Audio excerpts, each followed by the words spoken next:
So anyway, sorry, got cut off. But so anyway, so as I was saying, so Joan, bless her heart, like she told me something that I've never forgotten after all of these years, and that was years ago. So about 13, 14 years ago. But she told me, she said, Corwin, you can't afford that car. And I'm like, what do you mean I can't afford the car? That don't make sense. That's what I'm thinking. I didn't say this, but I'm like, well, I did ask her, like, what do you mean? What do you mean I can't afford it? Like, I got a job. I got a job, I can afford it. I mean, because I was looking at the monthly payment. That's why when you go in a car dealership and they'll say something like, they'll always ask how much do you plan on putting anything down, or do you have a trade-in? And then if you're getting a subprime loan, then they will ask you, typically, because they know they're going to manipulate the numbers in order to make the deal work. So then they'll ask you, how much can you afford a month? And so because we don't know anything, we don't, let me restate that. Because we are not financially literate, or because we're so overwhelmed with joy when we go in and we're able to get this car that we want, that we really cannot afford, we focus on the monthly payment. And so what she was saying to me is, you cannot afford it if you can't pay for it. If you lost your job today, how would you pay for your car? How would you pay for your house? Now, those are typically the two biggest expenses that most people will have in America anyway, right? Your car and then your home. So most people don't have a $300,000 sitting in their account, right? Statistically, anyway. They don't have the price of what it costs to purchase the house in their account. But there's some people that do. But she had a valid point, is that I could not afford that vehicle if I wasn't able to pay it in the event that I lost my job. And so I didn't look at it that way. And I thought, like, wow, that's a weird way of looking at things, but it was the right way to look at it. And so it's different for me now, and I think about those things. Now, I understand circumstances prevents us from being, or our decisions have prevent us from being able to make those kind of smart decisions, because now you got to build your way back up to that. In the meantime, real life is here, so you still got to pay bills. You still got to get back and forth to work. So those things affect your ability to make a decision. So you will most likely then go to the dealership and you're going to get that car and just focus on the monthly payments that they want you to focus on. And then they can jack the price of the car up as high as they want to jack it up. And you end up paying, and you realize, oh wow, you look at your agreement and find out, okay, the car that costs $27,000, by the time you're done, you will have, with all interest total, you will have paid $54,000 or $45,000 on a $27,000 car, because your interest rate is so high. And I knew it was so fishy, right? I knew it was something in the game. I knew it was something I was missing in ignorance. And I remember being called a dumb consumer by a car dealer, right, who was talking to Joan when she went in there on my behalf at one point, because I got into this bad deal. Interest rate was like 25%. They told me I had lost $13,000 in value on my car from the moment it drove off the lot. So without going into other details, because then I'd be having to speak on other people, so I'm not going to do that. But what I will say is this: the car was about $45,000 by the time I took it back in, 2 months later or a month and a half later. I'm like, look, I need you to buy this back. Are you willing to buy this back? He told me yes. Would you buy it back for the same price I paid for it? He told me yes. Well, by the time I got there, that all changed, and now they got amnesia, and then now the car is $13,000 less in a month and a half. It depreciated that much, according to them. So anyway, she told me, and it always stuck with me. I always remember it, that if I want something, I should have the money available to me to go out and buy it.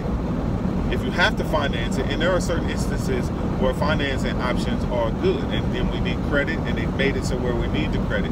And some things you may need to do that, but that's not always the case with people. They don't go in and make those decisions like, is it better to finance this or what? So for instance, I've known people who had a credit card with $35,000 on it, where they purchased a house using the credit card. Now legally you can't do that, so they've done other things, and transferred money to their bank account, so on and so forth. So then they bought a car essentially with their credit card. Credit card is 0% interest rate, or sometimes it may be, you know, I had a guy that I know who talked about the story who had an interest rate, I think of like 4% or something like that.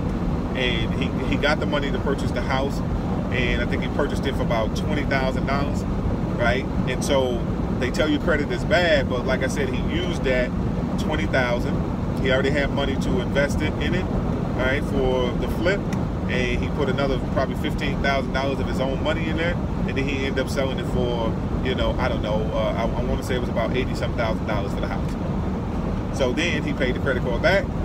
So he doesn't care about the interest. Rich people do not care about the interest rate when it's an asset that they are purchasing.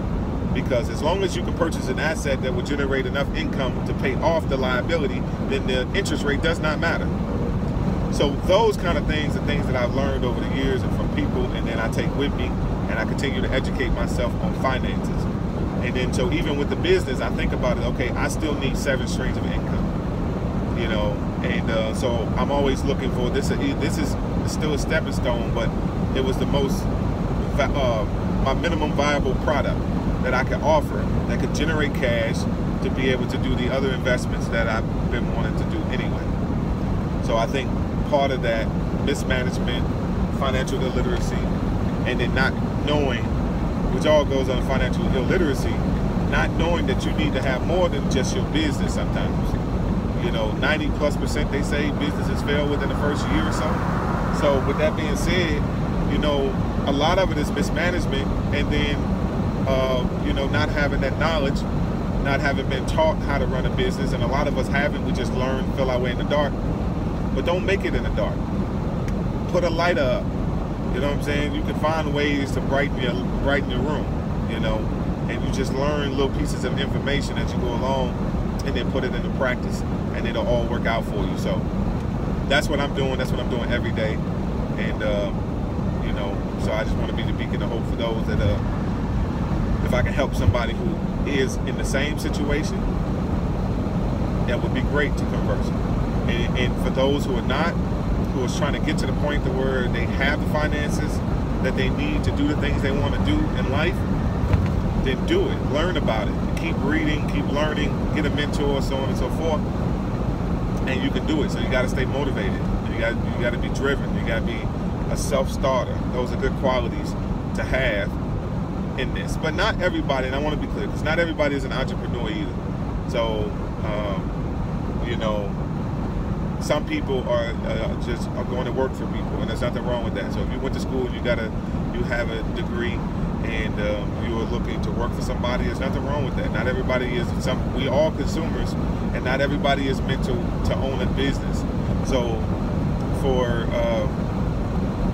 Joan and, you know, and Gary, I think they wanted me to go a different route. They definitely wanted me to take the school route, which I did. I did go to college, but I did not finish it, okay? And you know, then it got to the point, even as of recently, so I just recently took my last class, and I said to myself, I'm done with that. You know, because I'm educated already. Education, I mean, there's yes, to be formally trained and have that paper can be great. And it's a ticket in the door, as Gary used to say, and I respect and love him for it. It is a ticket in the door, but it doesn't guarantee anything. But let me tell you something. Having a skill set, right, which I think is so important too, because in the African American community, when a lot of us don't have the resources to get into these top schools and have the resources for the tutoring and all of the things that can set you up for the greatest success in single parent households already. So you could be at a disadvantage, but that's not an excuse. We ain't making excuses. What you do is then, I think having a skill set is so important in our community, because I look at it this way. I can educate myself, which I do, because I love learning. I'm constantly reading something. I'm learning something always, right? In all areas, okay? So with that being said, but having a skill set has been my greatest, has been the greatest thing for me, because at any given time, I can go out and I can make money for my family. And we're not talking about scraps. We're talking about making a good living for your family. You know, so that is the benefit of having the skill to be able to wire. And as my instructors told me when I went to school for it, to wire the world. If you know how to wire and you understand parallel and you understand series, you can wire the world. And then just understanding concepts and then having a skill set. I don't care if it's heating and cooling. I don't care if it's plumbing. I don't care what it is. If you have a skill set, even if you are, you know, going through school, that's fine. That's great. Still, become a carpenter. Become a plumber. Become a heating and cooling guy. You know, don't give up your school ambitions if that's what you're headed for. You want to be a doctor, you need to go to school. You can learn. You know, I'm a doctor too. I play one on TV. I was a corpsman, you know, assigned to the Marine Corps for years. That's what I did. I treated Marines and soldiers. I treated them, right? And I was trained in battlefield, you know, medicine. So I understand medicine too. You know, I was so, you know, efficient with what I did, and that my docs, who was in charge of our battalion, you know, as a corpsman, as a young corpsman, as a petty officer, you know, I would have assignments. I have a case this thick full of patients that were waiting on me, and I would treat these patients or whatever. If I'm out in the field, I would treat these guys and save lives. Okay, so, you know, we got training on some incredible things. I mean, so we felt like you was the doctor, but the reason I brought that up to say, because my docs or whatever had so much trust in me that they would allow me, which we did anyway, but they would really not question so much, that when a patient would come in and I would sit there and do my SOAP note, my subjective, my objective, my assessment, and then my plan for them, that once I was done with, you know, going over the symptoms and them identifying it to me, and then me doing my assessment to see what I thought it was and what I believed it to be, running tests, reading x-rays, you know, and then setting the plan, saying, hey, look, this is what I'm going to treat you with. These are the antibiotics, so on and so forth. And then I would go into my doc and I would say, look, doc, this is what I got. Anybody, hey, what you got, doc? And he referred to me the same way. And I said, doc, I got a patient who presented this and blah, blah, blah, and blah, blah, blah. Hey, this is what I found doing the assessment. This is the plan that I have for this person or whatever. And I'm going to have them follow up and blah, blah, blah. I then found collapsed lungs and saved people's lives and got them the necessary treatment that they needed. Needle thoracentesis, all this kind of stuff. So I did that. So a skill set is so important to have. And so you can be just as efficient as somebody with a degree if you go out and you get a certification in something and then you train at it and you become very good at it. I know people who are not engineers on paper. They don't have a degree, but they are some of the most intelligent people I've ever met in my life. And they served in the Navy or they served in the Marine Corps as engineers. And they created things, and they had to be, you know, a lot of ingenuity. They had to be able to create designs and things like that, and then make them work on ships and stuff that was very meaningful. And they had years and years of experience, and then they get out and it's like, oh, well, you know, you got to go and get a degree. So, not to take away or diminish anybody's degree. If you have it, and that's what you do, and that's what you work toward, that is a beautiful thing, you know, and you should be proud of that, because it does take a lot of discipline to go through it, you know. But I also want to lift up those that don't have it, to let them know that you don't necessarily need it to be successful, or to at least start working towards your goals. So remember that and stay motivated, and you'll never go wrong there. And I appreciate y'all, because y'all kept me up. I'm almost in St. Louis right now. So I kind of use y'all, and I'm just playing. No, just, it really is, it helps to keep me up. So, because I was about to kill myself. And some people would be devastated. Not a lot of people. I don't have a lot of people. You know, I don't have a large family that I don't, you know. But I got enough people that I believe would care. So, anyway. So I'm in St. Louis. I feel a little bit more awake and alert. So I'm gonna go back here and hit these other jobs and do these the admin portion of it too. And again, thanks Joan. I love you. Thanks Pam. I love you. My mother Sharon. I love you. And you know, that's what it is. Stay motivated.